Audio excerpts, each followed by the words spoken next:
The massacres we witness today are not born overnight. They are the result of a path set decades ago.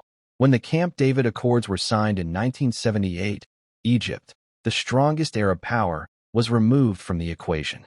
From that moment, Israel felt the road was clear, expanding its occupation, opening new fronts in Lebanon and Gaza, and unleashing violence against Palestinians without fear of an all-out Arab war. Camp David was not just a peace treaty. It was the gateway that gave the occupation a green light to continue its bloodshed until today. In the late 1970s, the Middle East was boiling with conflict. The October War of 1973 restored Egypt's military pride, but it did not stop the bloodshed or solve the problem of the occupied lands. The Israeli army had partially withdrawn from Sinai, but most of the peninsula remained under occupation. Meanwhile, the Egyptian people were facing a severe economic crisis after years of war. Egyptian President Anwar Sadat realized that continuing military confrontation would only bring more losses to his country. So, he took a bold and unexpected step. In 1977, he made a historic visit to Jerusalem and delivered a speech at the Israeli Knesset, declaring his willingness to pursue peace. It was a move that shocked the Arab world and stirred heated debates everywhere. But peace was still far away. That's when U.S. President Jimmy Carter stepped in.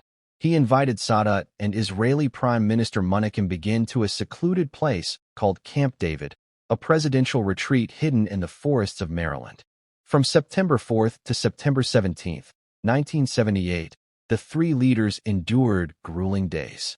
13 days of closed-door negotiations, with no press, no crowds, only tense discussions and weary faces. Sadat demanded the full return of Sinai, down to the last grain of sand.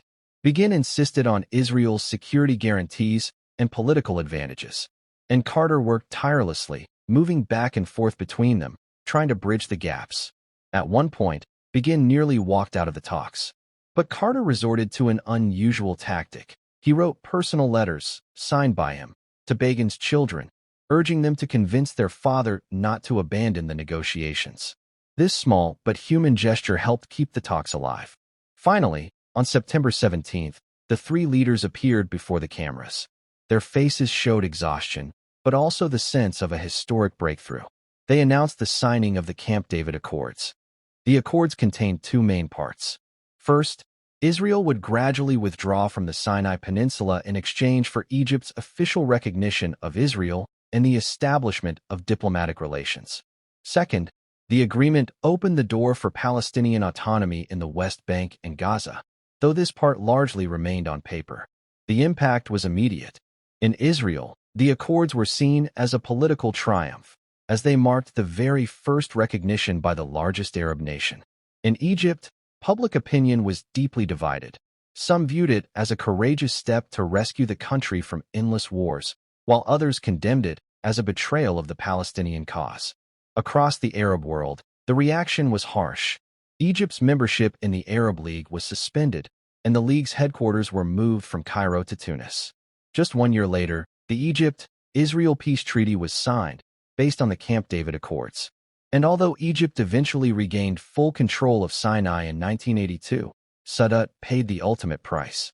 On October 6, 1981, he was assassinated during a military parade in Cairo by extremists who believed that peace with Israel was an unforgivable betrayal.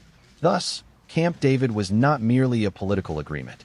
It was a turning point that reshaped the Middle East. An accord that ended decades of war between Egypt and Israel, but at the same time opened new doors to division and conflict, the effects of which can still be felt today.